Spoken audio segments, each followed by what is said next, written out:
What's going on, everybody? Happy Monday. Talking some baseball with JT, DC on this beautiful Monday afternoon.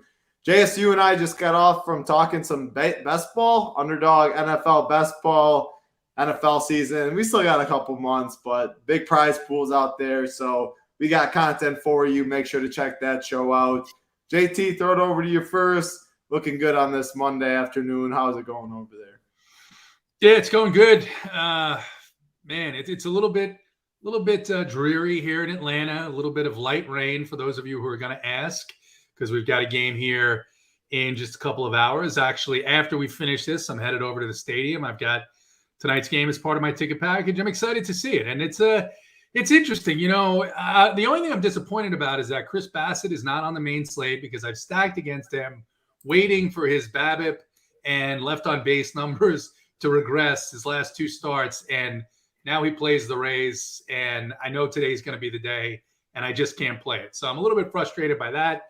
That's sometimes the way it goes, but excited to talk about this 7-game slate here tonight. Absolutely. DC, what are your thoughts on this nice 7-gamer? How was your weekend? How was your Monday going?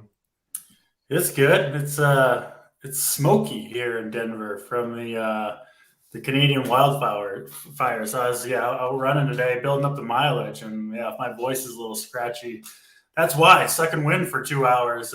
We'll get that to you. So a little tired, but feeling good. I do like this 7-game slate. Kind of wish baseball didn't start all these games like 30 minutes before the slate. But it is what it is. You know, it would be more fun to have 11, 12 games to choose from. I personally think baseball is the one sport where like NBA can get overwhelming, right? If you have like a 15-game NBA slate with all the news you got to follow. But baseball, you get all the lineups beforehand. You got plenty of time, you know, if you want to prepare for each and every game. So I do prefer kind of the bigger baseball slate, the better as far as I'm concerned. But 7 games, more than enough to get to some winners. Hopefully we got a Coors Field game, of course, which I think is going to take up a lot of the ownership for offense. So that's always a decision when we get to tournaments. And, a lot of interesting spots. So fun slate. And JT, should be a good game. The Dodgers got their rookie, Gavin Stone. Charlie Morton's looked good. And 4-game series, I think, with the Dodgers here, Atlanta. And the Dodgers should be a fun one there. Did you get any sky pics today, DC? Did you get any beautiful pictures of that smoky sky? Normally it would be a beautiful clear sky here, but instead it's just like haze. You can barely see the sun. It's pretty gross. JT always at the Chop House. Saw you there this weekend, JT. Always having a good time there. So hopefully it's a good game tonight. Got to say hi to a couple people in the YouTube chat before we go pitching, and then go game by game as always. Baho Jenkins, Jacob Sub, Boss Bra, Maul's in here, Riley Golf Pro, Jake, Yeezy, Stever's in here, Mangone, Crew, Uncle T's in here as well. Appreciate all of you hanging out with us. All we do ask from you is the like button, and when you do hit that like button, big red subscribe button from you as well. Have a premium show today. Have playbook, core plays, cash chart, all of that. Core plays, DC, JT, some of the guys give 5, 6 of their favorite plays on both sites. Playbook talks about pitching, talks about some hitters, breaks down the slate from one of our coordinators, cash chart, guys that you can play in cash games on both sides. So everything you do need over here at Run Pure Sports. Again, if you do join, though, make sure you get in the Discord, get in the live show chat, ask some of your questions. JT, I'll start with you at pitching. I'll throw a little curveball. Usually I go to DC. I will start with you at pitching today. Corbin Burns is on the slate. It feels like Corbin Burns is always on the slate when it's us three talking. Only 9K. Luis Castillo right above him, 9.2. Charlie Morton in the game, you're at 9.4. There's Bailey Ober. There's Christian Javier. There's some good pitchers on the mound today. No doubt about it, JT. 8K and above on this 7-game slate. What are you looking at? Yeah, it's always good when you start off by saying you want to say hello to some people and start with, and I hear the word butthole out of your mouth. It's a great way to start the engagement with the crowd. Thank you guys for being here on Monday. Look, I think for me, the slate begins with Luis Castillo. I've played him quite a bit this season because I was very high on him coming into the season. I didn't play him in his last start against the Red Sox, and that was probably the start he actually pitched almost the best in. Did get dinged up a little bit, but got some strikeouts, and now he gets the A's coming out of a series where I think they scored 3 total runs against the Astros over the weekend. They're not going to get any break here. They're going to see not only one of the best rotations in Major League Baseball, one of the best bullpens, particularly over the last couple of weeks here in Major League Baseball. And he gets a discount from what we're used to paying for him, at least the last season and a half when he really turned it on and started to come into his own. So Castillo at 9,200, he's got the best strikeout prop on the board as well, 7.5 juice to the over. And with the A's, having their series in Houston, then traveling up to Seattle, that park up there, it's going to be 60 degrees and dreary and miserable. Really, it starts with him. Now, he's going to carry about 65, 70% ownership, probably 85% ownership in single entry contests. I think the way to get around that is I'm just going to lock him in. I'm going to the Braves game, so I'm not doing my usual MME. So one decision made for me. If he lets me down in this matchup, there's really nothing I can do about it because there's no way that he should let us down in this matchup. Then you have a little bit of a decision point here, right? Do you want to pay up for Corbin Burns, or do you want to pay up for Christian Javier, who, again, love his talent, love the way he's been pitching? Or do you want to take some savings with the 2 guys that I think are going to get the bulk of the remaining ownership, and that's Corbin Burns and then Bailey Ober? And I side here with Burns. I mean, we've seen lesser pitchers have success against this Astros lineup, particularly recently. Over the weekend, some of the A's pitchers actually having some good success. You're really concerned about Alvarez, Tucker, maybe a little bit of Alex Bregman, but the bottom of this lineup isn't really all that scary, and I think 9K is a nice discount for Corbin Burns here. The biggest issue is, of course, he's really not going deep into games. This is something that Craig Counsell does a lot. You're going to get your 6 innings maybe out of him and then get him out of there. But I prefer him by a pretty, I don't want to say significant margin to Javier. They just project about the same, and everything else is about the same for a 1K difference, and maybe as it shakes out a little bit of ownership difference. Then we get to Bailey Ober. That's the last guy here. Well, Morton. I'll talk about Charlie Morton. I played Charlie Morton, had him on. I was way over the field his last start against Texas. I love that spot for him. I do not love this spot for Charlie Morton. He's been pitching well, but this is a deep lineup that the Dodgers roll out there. And I think they kind of know the situation they're in right now with their starting pitchers either hurting or having a bad turnout this weekend in St. Louis.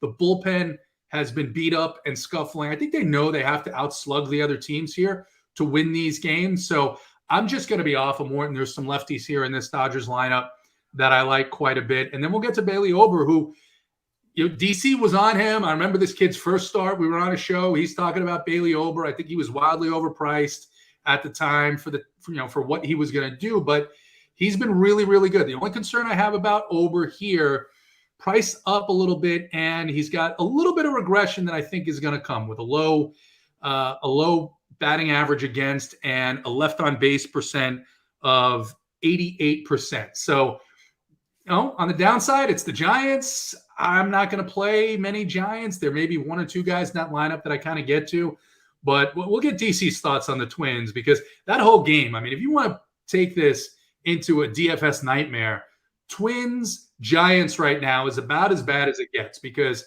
no matter what happens, once you get into those bullpens, you're going to see a lot of moving pieces. 35 players may see the field in tonight's game.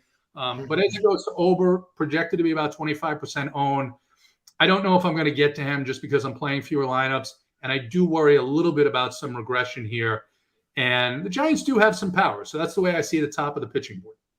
Great breakdown, JT. Great breakdown. And I don't know how long this below 8K breakdown will take from either of you two, but DC above 8K, some good options. Luis Castillo, I think, is the highest owned. There's Javier, there's Morton if you want to go above.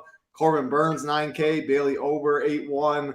I think everyone else really above 8K is going to get left out from the names I didn't talk about. If you have any interest in those guys, they'll be low owned. But talk about 8K and above for us, DC. Yeah. So my pool is essentially the same. I've got a couple more guys I'll talk about below 8K. But, I think that's everybody's pitching pool is kind of going to be the guys that JT talked about, right? There's not a lot of really appealing options on the slate outside of what you mentioned, 4 or 5 guys, I think, JT. It gets pretty dicey, honestly, after that. Like, Coors Field, nobody's going there. Nobody's playing Kyle. There's just a bunch of guys that I think you can't even really consider. Jaime Barria, you can't consider. So, listen, if you're playing cash games, there's no question Luis Castillo is the first guy in your lineup, right, Title? I mean, he would be if you told you couldn't fade or you had to, there's one guy that you want in there first. He's a cash lock. Yeah. So, given that, like JT said, I mean, he's going to be massively owned. What'd you say, JT? 60, 70% owned, something like that? I mean, that's a lot of ownership on a fairly reasonably sized slate, especially for a guy who's been good, but he hasn't scored over 20 fantasy points in his last 5 starts, a high of 17.9 in that 5-start stretch. So it's not like he's been absolutely crushing it. It's not like he's a guarantee. And this A's offense, for as bad as the pitching has been, it's been okay. They're not the worst offensive team in the league. They get Seth Brown, one of their better hitters, back in the lineup tonight, so a little bit stronger lineup. So, yeah, listen, I'll have some Castillo. I'll probably be under the field just because his ownership percentage is so high, and I don't think he is a mega lock for 20-plus, given that he hasn't gotten there 5 starts in a row. So I do think you can go a different direction if you want to. I'll certainly be doing it on a fair amount of my 20 lineups. Christian Javier, I think, is a really good pivot. He'll be high owned too, but not as high as Castillo. I just think people are going to see that $800 discount that you get from going from Javier to Morton. I think that's, obviously a lower total for Oakland and, a much bigger favorite is Castillo, but I think the discount is kind of what's driving that ownership. So I don't mind that pivot. I'm kind of with you on Charlie Morton. I wanted to pull the trigger, but this just feels like I don't like necessarily taking – obviously it's a good lineup, but I don't necessarily like taking pitchers against a lineup that is going to be locked in 1 through 9 hitters from the very jump of the game, right? Sometimes you can kind of catch teams that are sleeping. Nobody's sleeping in this Dodgers-Braves series. A bunch of good hitters who are all going to be grinding out every single pitch, every single at-bat. And Morton, I do think, is somewhat of a front runner where he can absolutely mow down good matchups. But when it gets a tough matchup, I do think they eventually get to him. So not super high on Morton. Burns, kind of lukewarm on. Just hasn't been great. I do like Noel Tuve in the lineup for Corbin Burns, certainly a bump there, but some tough matchups too. I mean, that Bregman, Alvarez, Tucker trio in the middle of that Houston lineup could certainly get to Corbin Burns, given that he hasn't been super dominant. I do really like Bailey Ober. He is my favorite pitcher on this slate. Once you factor in the discount guy you get at 8,100 and not super high ownership, compared to a guy like Castillo. Ober, like JT said, I've kind of been on him, from the beginning. He's had 5 good starts in a row. They got up to 102 pitches, which was a season high. Last time he's gone 89, 88, 91, 96, and 102. So a nice trend there. And that was against the Dodgers, put up 23 fantasy points against them. This Giants lineup, man, you get past, honestly, the whole thing is kind of full of strikeouts. Even the good hitters, guys like J.D. Davis, Conforto can strike out. And, 5 through 9 is Blake Sable, Casey Schmidt, Patrick Bailey, Brandon Crawford, and Brett Wisely. 3 or 4 of these guys are pretty close to no-name hitters. Ober does have the low BABIP, the high strand rate. That's kind of how he pitches. He's an extreme fly ball pitcher. He gets a bunch of pop-ups on the infield. Yes, that could be dangerous if those leave the yard, right? You're kind of playing with fire a little bit with the long ball. But those can also lead to really efficient outings if he's getting a bunch of easy flies, getting through lineups quickly. He's got good strikeout upside. So I really like Bailey Ober. And then the 2 cheaper guys I'm considering, Michael Lorenzen against Kansas City. More of just kind of a matchup play there. I don't love it, but he is a guy that, can give you – he's been right around 100 pitches, 4 starts in a row, been pretty solid in all of them. I think he's got a good chance to give you 15 or so. And then I think he pitched this last Monday when we were on. Tanner Houck. I'll be going back to the well there. He started off on fire. I made the very amateur, foolish, nobody playing DFS for any period of time should make. Took a victory lap on Twitter while his start is still going. Of course, it gets blown up the next inning. Totally deserved it. That's my bad for anyone that tailed me on Tanner Houck. That's just a rookie mistake on my part. I won't make that mistake again. So if Tanner Houck's throwing for us, I'll stay quiet until he is at least removed from the game before I bang the drums and play my trumpet on Tanner Houck. But I do like his stuff. He was rolling early, kind of the same thing I said last start. He collapses, third time through the order, or at least he has. But I still like the fact that he can look dominant for stretches at a time. I still think he's capable of pulling that off for a whole start. It doesn't seem impossible to me. There are strikeouts to be had in this Angels lineup, decent place to pitch. And he's going to be, I think 4 to 8% owned, something like that for Tanner Houck. He's cheap. He's the cheapest guy I'm willing to go to. And so I guess for those reasons, I'm back on board with Tanner Houck. But yeah, that's pitching for me. Thought maybe one day you learn your lesson after the Lance Lynn, Corbin Burns victory lap. I do for the most part try not to do that, but every once in a while I get a little carried away. And yeah, once you take that early victory lap, it can only go. It always comes back to bite you. Yeah, it always comes back. And then last thing, you already talked about AK and below, only Tanner Houck for you, so I don't even have to get there for you. But any worry about Ober against 7 lefties, DC, and then we'll get to JT to finish up pitching. Not really. Based on the way he pitches, I don't think he's going to be a big splits guy. It's a lot of high fastballs that kind of plays against either side. I think he can get the job done here. JT, 8K and below, wrap up pitching for us. Any interest in any of these guys? It's really tough to get here, especially at the lower end. Brady Singer looks like he's going to get a little bit of ownership. If I was multi-entering, I would have Singer over Tanner Houck. This is one of the only spots that DC and it seems like we disagree a lot on this slate, which I like. So I would say I would play Singer over Lorenzen and over Tanner Houck. And I am concerned about that lineup for Bailey Ober, and I'm concerned about a little bit of regression here. So I won't have any Ober. I played him, I think, his last start a little bit, but I think this is the start where he's going to struggle a little bit. So I'm off of him. So we do disagree a little bit today for a change on pitching. Just wrap up. I'll go to you first, JT, and then DC. I'll say Luis Castillo can be in there because maybe it's not in your top 3, but what do you got for 3 pitchers today? Yeah, Castillo's in my top 3. I mean, you look at some of these matchups that he's had recently and now what he gets, and you talk about the ballpark.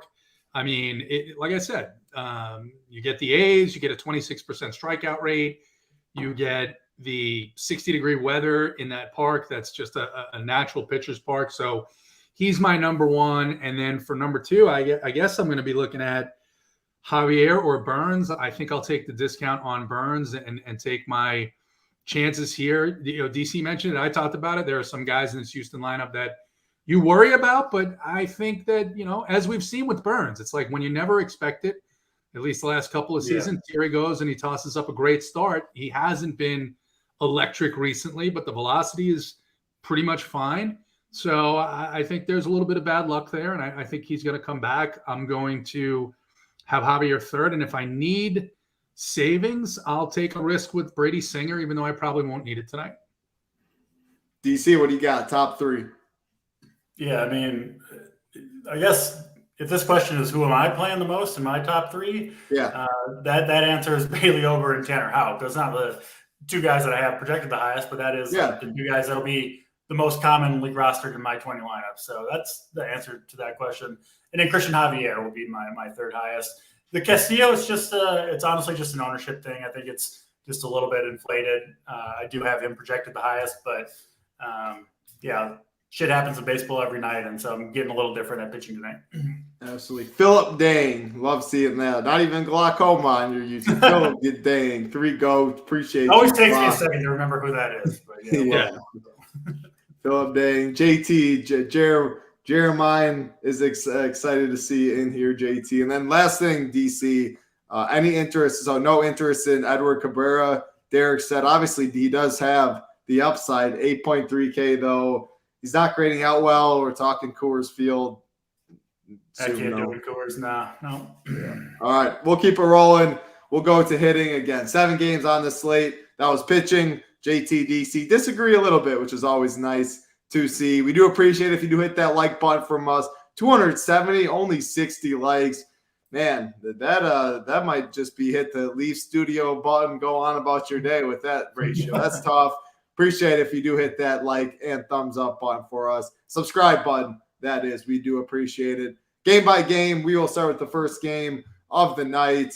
Where do we got? We got I don't know why they didn't start this slate earlier. So many games at 6:35, 6:10, stuff like that. Could have been a good one. 7:20 Eastern, though. The Braves and the Dodgers, Gavin Stone, Charlie Morton on the mound. JT, you'll be in attendance. Are you going to be catching any home run balls from anybody in this game? Yeah, I mean, I like both sides of this game. I talked about some of particularly the lefties here. The Braves bullpen did get a bit of a rest yesterday, but it's been a rough go for both of these teams pitching-wise.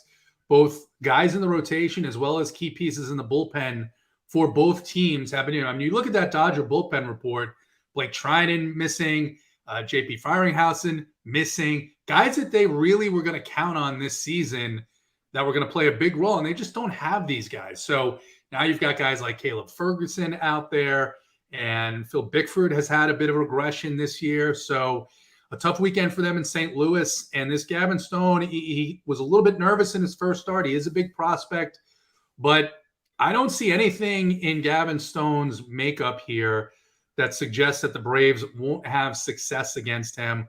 He was a little wild in that first start as well. And some of these Braves hitters, in particular Matt Olson, when I watched him taking his at-bats over the weekend, of course, there were the 2 big home runs, but seeing a lot more pitches, being a lot more patient, that's when you know that Matt Olson is going to go on a heater, and it started this weekend. So I do like both sides of this game offensively. I won't have any Morton. I won't have any Gavin Stone. And it's a little tough to game stack because the pitching that I want tonight is expensive. If you're going down, maybe playing an Ober Huck lineup like DC is going to do, or if you're going to go with Castillo and Singer, then I think it's a little bit easier to get a game stack here. There are some cheap pieces. Ozuna, I think, is cheap. Rosario. And then there's a couple of guys for the Dodgers as well. So I guess you can make it work. But yeah, I have both these teams that are probably going to be in 2/3 of the lineups that I make. Muted title. Mute. Yeah, I was just noticed. Thank you. My buddy was wondering about Ozzy Albies, JT, not just for tonight, but he's got him on a season-long team. What are your thoughts on? He's been a little annoyed about him. What's your thoughts on good old Ozzy? You know, there was a good article in The Athletic last week actually about his commitment to switch hitting, and the team is just not taking an approach of saying, "Hey, you have to do this," or even "You have to consider it." They're very much on Team Ozzy. And Kevin Seitzer, the hitting coach for the Braves, said, look, yeah, he scuffled a little bit to begin the season from the left side of the plate. He goes, but every year he'll go through this stretch where all of a sudden he gets really hot from the left side. You look at the numbers the end of the season, and yeah, looks like he had a pretty good season even from that side of the plate. The reality is right now we really want to target him against left-handed pitching. And I just don't know how much of that he's going to see tonight. So I would say, my priorities in the Braves stacks that I'm going to make are not with Ozzy. Doesn't mean he can't have a good game. But I wouldn't get rid of him in season long. There's no question. I just think there are better options at second base tonight. I like it. Yeah. Gary said always just needs a bat righty. So it was right on cue. Same type of thing you were saying, JT, talking about the splits. But sounds like he might turn around. And Liliana talking about it's time to add some flair to my background. My hair is not enough. Hey, one day when I get a nice big house like some of these folks, I will get a little background that looks a little nicer than a white wall and a white thing that goes up and down that blocks the sun. But in the meantime, this is all you'll get from me. DC, talk about this game. Any interest, Dodgers, Braves? Yeah, real quick on Albies. I think he's like one of the most true splits hitters in all of baseball, to the point where I almost always play him in some capacity when he's facing a lefty and almost never play him when he's facing a righty. The nice thing about the Braves is you kind of have that option, right? Because you can play 1 through 9 on the Braves.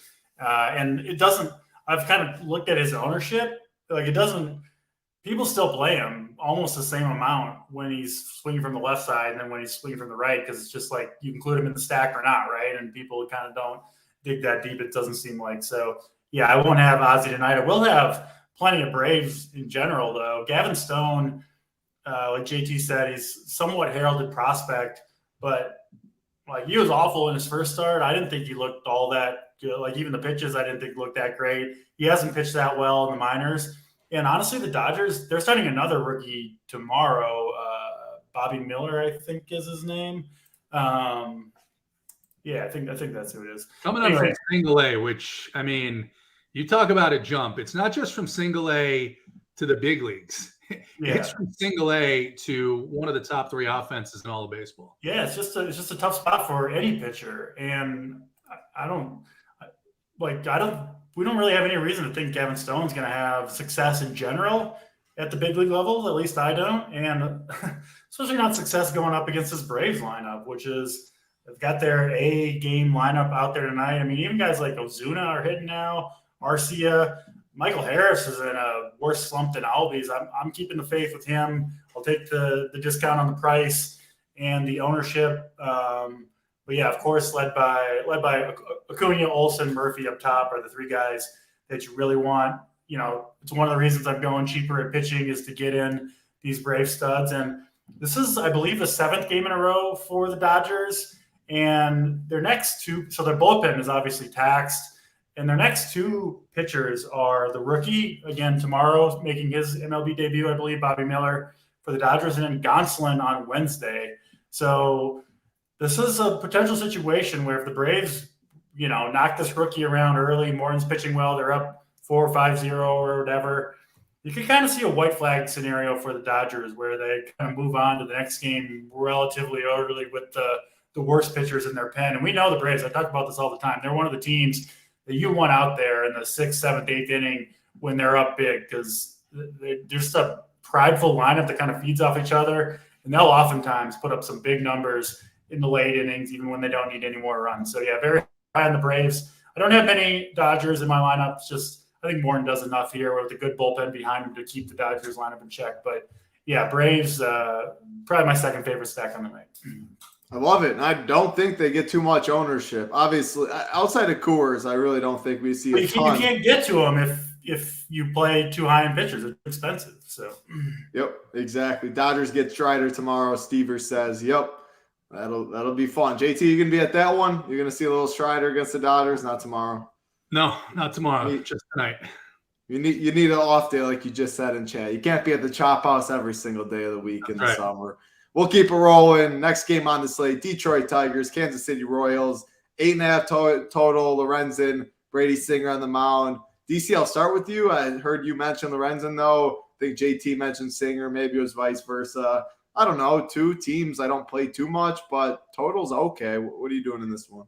Yeah, Lorenzen is just a guy I think you can get away with. I'm not excited to play him or anything, but he is one of the cheaper options who I think you can play and, expect a reasonable score.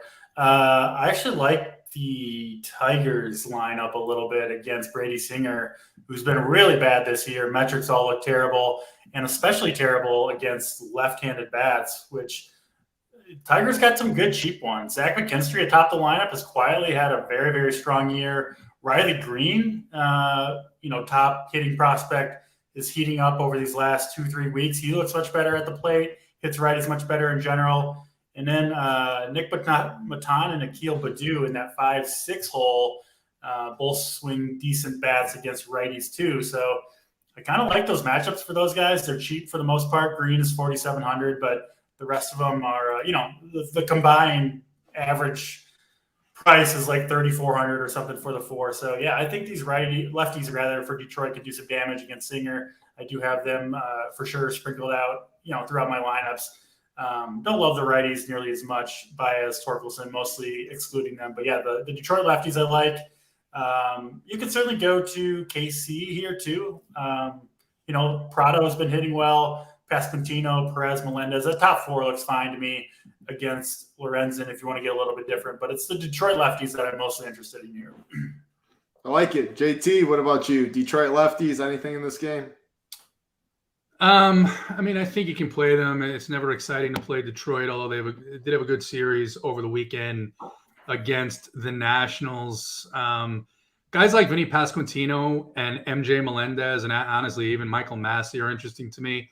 Lorenzen, historically pretty bad against left-handed hitters, so wouldn't mind taking some shots on those guys for a little bit of savings. But really, these will be just one-offs for me in the lineups I play if I need to spend down a little bit at a position. We'll get to the next game. I don't think it's going to be too much more interesting, UJT. 7.5 total, two good pitchers, Christian Javier, Corbin Burns, Astros, Brewers, 7.5 total at American Family Field. Pass, or are you doing something in this one? Yeah, because I'm playing fewer lineups and I'm interested in both pitchers, it's definitely going to be a pass for me here. If I was multi-entering, it would be a long way before I got to considering either side of this game. So none for me. I mean, if you're doing that, you can always play Tucker or Alvarez, although Alvarez has been a little bit scuffling a little bit lately. So he's pretty streaky. When he gets hot, he gets white hot. When he's struggling, usually takes a little while to come back around. DC, so you can say pass unless you got something. Just one hitter in my pool here. Kyle Tucker, swing from the left side against Burns, power, and he's also got speed. You can really run on Burns, and Tucker is kind of the one guy that fits both those criteria. But other than Tucker, no hitters here for me. I like it. We got 4 games left. Coors Field is one of those games. Some nice hitting weather too. Minnesota. We'll get to a couple of these games. But we do appreciate first if you do hit that like button for us here every single day. Someone in chat. There's Sundays. There's a show on Sundays. Yeah, there's a show on Sunday. MLB, Joey Work, Dunkel on it, Holden. Shows on here every single day, Monday through Sunday. Talking sports, talking MMA, talking golf, talking MLB, NBA Showdown. NBA still going on. I mean, man, crazy series. Jimmy Butler, Jokic, the Heat and the Nuggets taking over. But JSU won $29K in the NBA Showdown streets a couple days ago. Grinding all the content, one price, all of sports over here. Golf this week, no MMA this week. NASCAR we always got going on, though. League of Legends might still be going on. If it is, we have content for that as well. So no better time. Get over to Run Pure Sports. Use the promo code DraftCheat15. If it's DC15, you can let me know. I think it's DraftCheat. DC15. DC15. DC15 gets you 15% off. And then, premium show tonight. Get in the live show chat. Ask your questions there. Keeping it rolling. 4 games left. San Francisco Giants, Minnesota Twins, John Brabia, Bailey Ober on the mound. DC, I'll go to you first with your Twins. 80 degrees in Minnesota today. I don't know. Can we play any of these Twins? Are they going to put up 0 or are they going to put up 20, DC? I don't have a ton of Twins. We still don't have the lineup for them. Byron Buxton, I think, is going to miss this game and maybe a few more it sounds like he's got an injury and they're obviously always really careful with him. Joey Gallo, assuming he leads off, would probably be the guy I'd be most likely to use. Obviously, he's got the massive power. He looks like essentially vintage Joey Gallo at this point. You called it. One of your preseason things was bullish on him. Yeah, I think if he stays healthy, he might hit 40 bombs. So he's a good guy to kind of just play in general. Alex Kirilloff has been on fire since getting the call. Who knows how long his wrists will hold up, but he's another guy that I've always been high on. He's always hurt. He's healthy right now and swinging a really good bat. So I do like those 2 guys in particular. Don't see a ton else on the Twins that I'm honestly all that interested in. And then obviously I have a lot of Bailey Ober, so I don't have many Giants. I do think Bailey Ober is one of the best pitchers to pick one-offs against because he's going to give up home runs just with this style of pitching. But he's not a guy you want to stack against. Like, he's not going to ever have give up a ton of hits. He doesn't walk anybody. Really, what's going to hurt him is home runs. It's mostly going to be solo home runs, frankly. And those are the types of pitchers that you can just pick off, a lefty. So, Wade, Yastrzemski, Conforto, even the cheap guys at the bottom of the lineup that swing from the left side, I think are all decent plays. Obviously not going to go to a ton of those guys myself. What do you got in this one for us, JT? Yeah. So this is another one of these. This is the spot I talked about earlier where on both sides you've got different types of pinch hit risk, right? So we know that Brebbia, who pitched yesterday, is only going to go 1 inning, maybe less than 1 inning, maybe an inning and a third. A lot of people expect to see Sean Manaea. Maybe Sean Manaea goes. He hasn't pitched in 7 days. Who knows? So I think there is some of this. Now, the thing with the Giants bullpen is primarily they have lefties who are available and fresh. So that is something that's positive if you wanted to play the Minnesota right-handed bats. But I do have some interest here in the 2% own lefties for the Giants. Bailey Ober is going to be popular, 25% plus because he's been very good. And I live by this motto that these guys don't do the same thing every day. There are going to be days this season when they don't pitch as well. And the advanced metrics that I'm looking at suggest that Ober sooner than later is going to have one of those games. And so I'm going to bank on it maybe being tonight and play some of these guys, Yastrzemski in the 2-hole, Michael Conforto. Again, I'm big on Ober's long-term talent. Just think this is a little bit of a tricky spot with some nice hitting weather. And maybe he gives up a couple of home runs to these left-handed hitters. So that's the approach I'm taking. And then as far as the Twins, DC mentioned the big story. I'm seeing this all over the industry. Everyone is like, you got to play Byron Buxton tonight. And it's like, hello, he hasn't played. He got hurt the other night. And usually that means he's going to miss at least a week. Wouldn't be surprised to see him go on the IL the way that they're managing him as well. So I think that it becomes much harder to key in on the guys from the Twins who are actually going to get you 4 or 5 at-bats, right? Because a lot of these guys, once Gabe Kapler starts doing his bullpen thing, which it's a bullpen game for the Giants, make no mistake about it, some of these guys may only get 2 at-bats. So I think you need to be a little bit careful with Minnesota. One quick note, Twins only have one lefty in the pen, Giovanni Moran, and he is strictly a 1-inning type pitcher. So the Giants will still probably pinch hit when he almost inevitably comes into the game, but they can't pitch it to everybody, right? Like he's only going to face like 3 or 4 of these guys. So it kind of depends on when it is. And he could very well come in to face, Yastrzemski and Conforto, right? The heart of that order, in which case it's possible those guys get to stay in the game. And the Giants will know that there's no other lefties coming. So more so than usual. Wait, is Gabe Kapler smart enough to figure that out? I mean, yeah. Well, I'm just saying there's a chance these Giants stay in there. No, it's a fair point. Like, got some good chats in chat, comments in chat. Our boy Stephen Coy, smash that like button, fam. As always, Steve likes your Ober take, DC. Riley Golf Pro likes your Twins take, JT, and then Bosboro Buxton always hurts. Unfortunately, another day ending in Y with him, but we'll keep it rolling. We got 3 games left on this nice 7-game slate. Next game, Coors Field, Miami Marlins, Colorado Rockies. Excuse me. Edward Cabrera, Chase Anderson on the mound.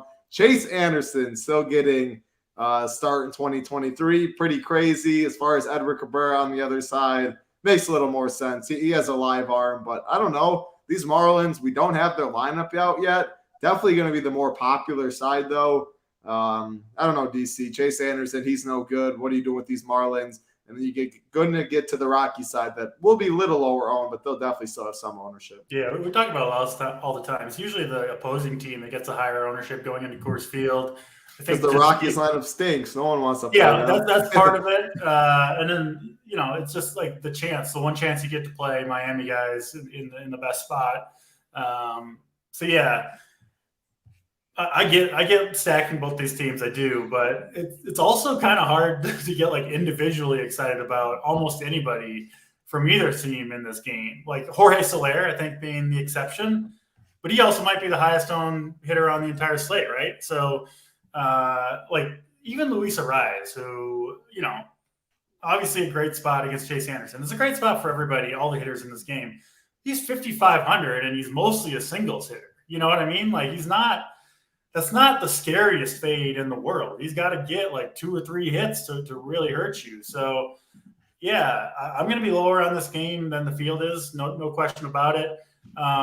If I was playing either side, I'm stacking it up. I'm going for the full 5-man.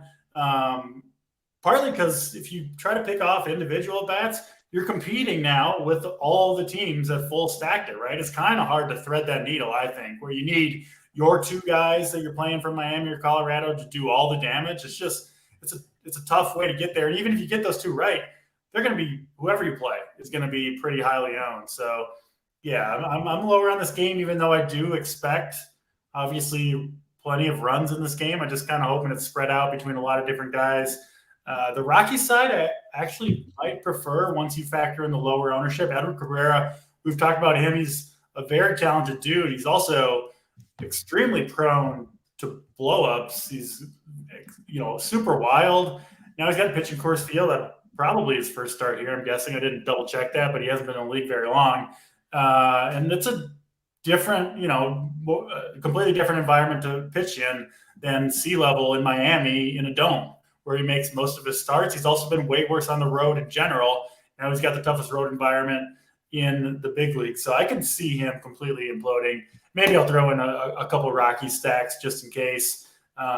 Individually, Soler on Miami, and then on the Rockies, I think it's McMahon and Profar who are my favorites. But yeah, like I said, I think if you're going to this game, just go for it and go for the full stack, game stack, whatever it is. Yeah, I think I like the Rocky side more just because they're probably going to be half or a third of the ownership. Obviously, I think exact same team total. I mean, yeah. Yeah, exact same team total. Obviously, I think Edward Cabrera is better than Chase Anderson, but when it goes bad for Cabrera, it definitely can go bad. JT, what do we got at Coors Field today? So I hate to do this because our guy Stevers, we're happy to have him. He's new to us, but no, got to correct you both. It is not Edward Cabrera's first trip to Coors Field. It is his second start in Coors Field. His first start was in June of last year, 2022. His stat line that day, 6 innings, 9 strikeouts, 2 hit by pitch, 4 walks. I actually remember that start now that you mention it. We all played him that start. We all played him. But the reason why we played him is because he was 5,300 on a day slate. He's now 8,300, which is why I don't have nearly as much interest. In fact, I have no interest based on the number of lineups I'm playing. But DC said it right here. Now, they have finally priced up the opposing team. They hadn't been doing this all season long, DraftKings. Now, today, all the Marlins are all priced up. I couldn't imagine paying these prices for some of these guys because you're going to be playing them, right, at these prices instead of Braves, Dodgers, Red Sox, Angels, maybe even Mariners, if some of you guys really like masochism. So, no, just a no for me. And then on the Rockies side, it's just a tough offense for me to get excited about playing here. I played him a little bit yesterday just because of the ownership. But here's where I think, and in thinking about ownership, DC's mentioned a couple of times, right?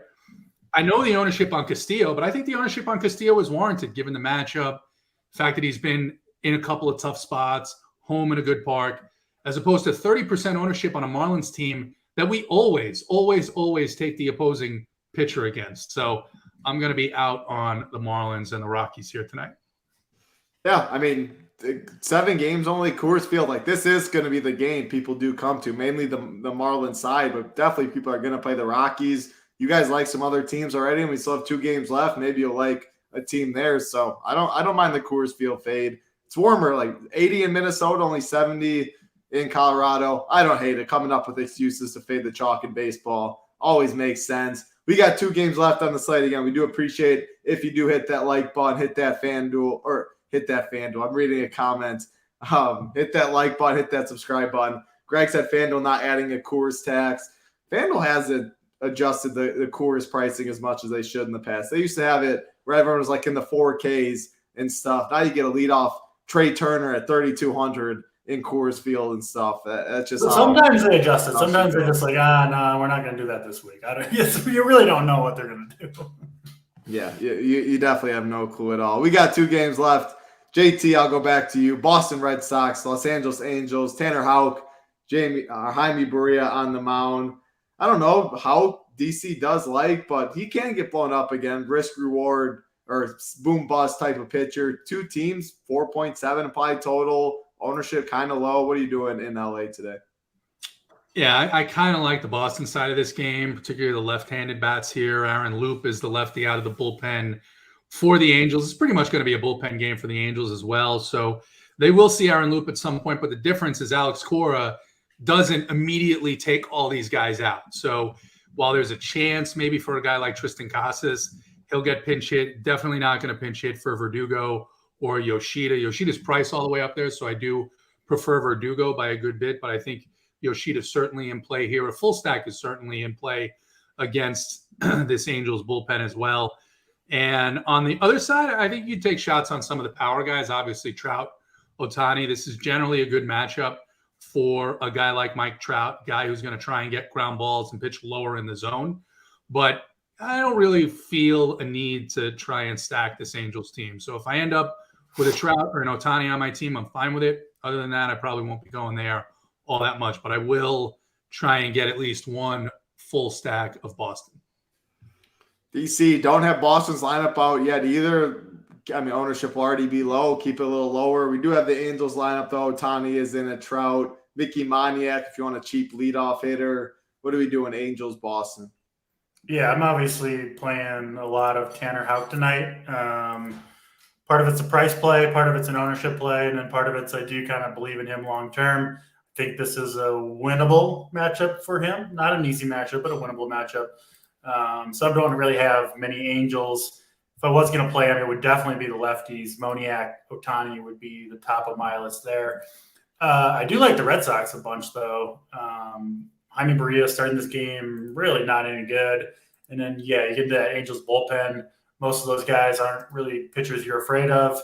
I think Casas is probably we don't have a lineup yet, but probably the biggest pinch hit risk. But Justin Turner has missed the last 2 games with a sore knee, I believe.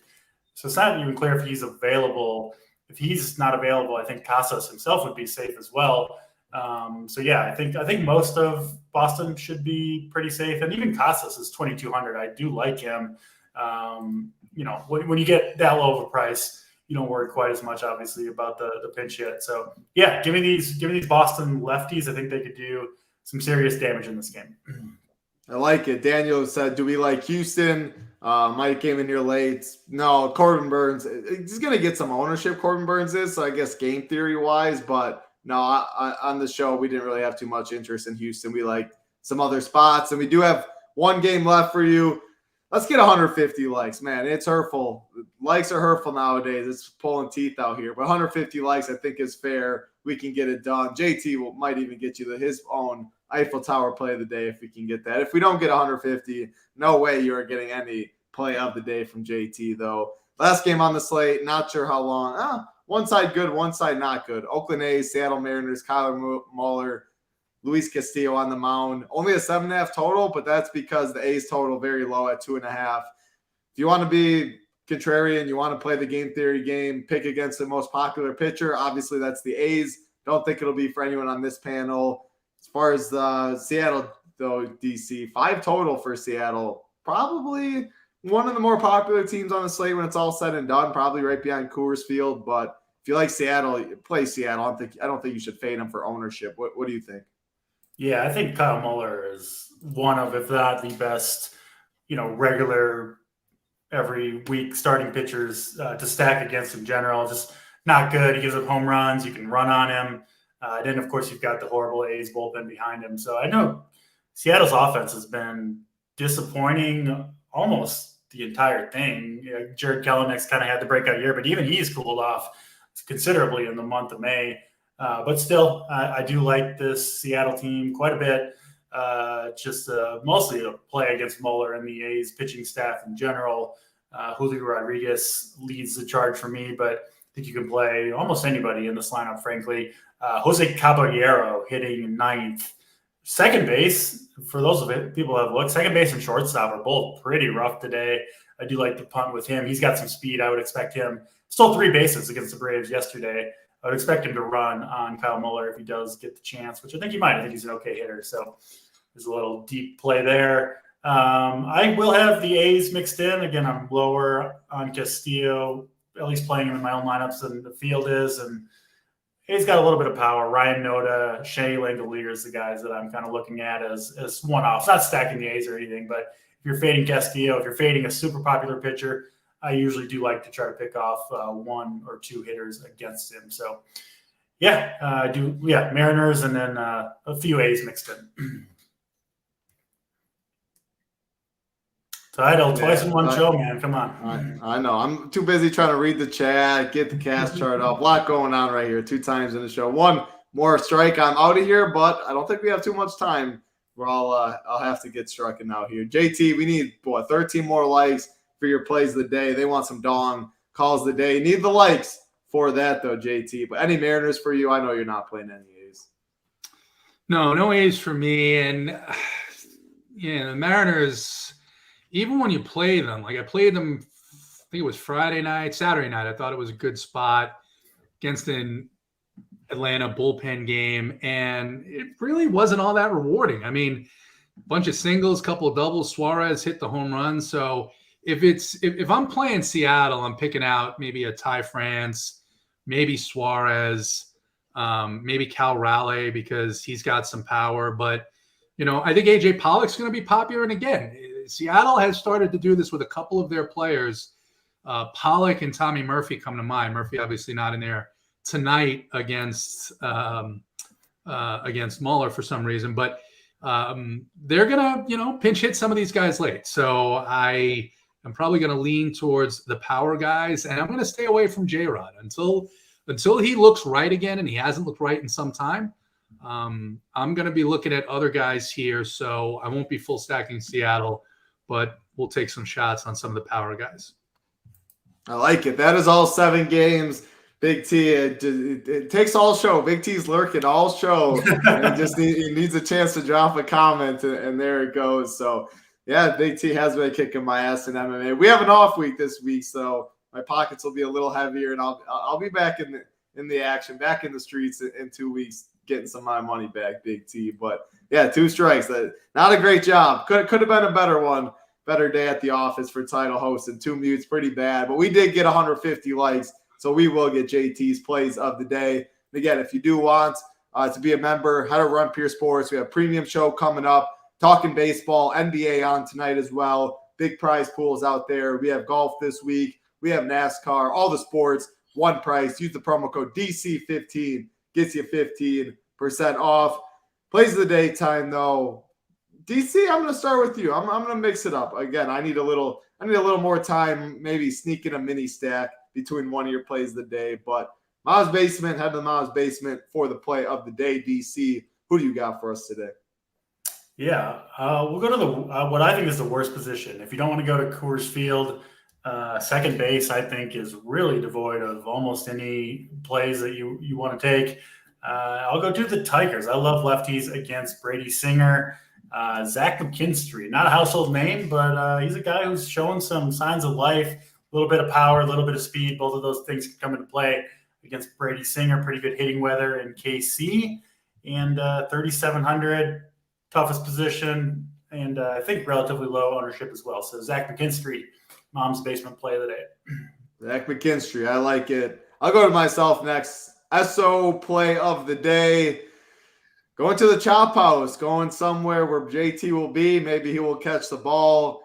Going to right field. Eddie Rosario in the 5-hole, 2.5K. You can pay up at pitching. You can still mix in a cheap Braves bat. Surround yourself. You can play Acuna. You can play an Olsen. Play someone more expensive than that stack with Eddie Rosario. Think he's too cheap. Do like the Braves a little bit. JT, maybe you're following me with the Braves. Maybe you're not. But what you got? The Eiffel Tower play of the day. I gotta be honest, I couldn't be happier. Eddie Rosario is in my core. So that makes me excited that you're on Eddie Rosario.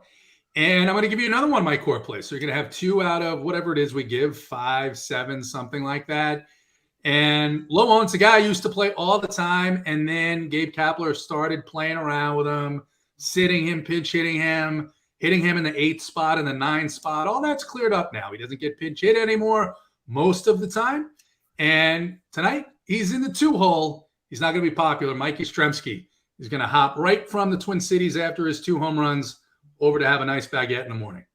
There you go. And you might join him on that trip when you do win 100K because of Mike Yastrzemski. Zach McKinstry, Eddie Rosario, the 3 plays of the day. Check out the Up to Lock show coming up here in 18 minutes. Get in the live show chat. DC15 gets you 15% off. Again, big weekend. JSU had a $29,000 hit in the NBA streets. K Fallick is going to go to the MMA Live Final. A couple other great member screenshots as well throughout. Get your RPS logo on your DraftKings, on your FanDuel lobby, and maybe you'll run a little more pure to the top. But we appreciate all of you hanging out with us. hit that like, hit that big subscribe button on the way out. We will see you tomorrow, as always, for JT, DC, on Title Town. Good luck, everybody.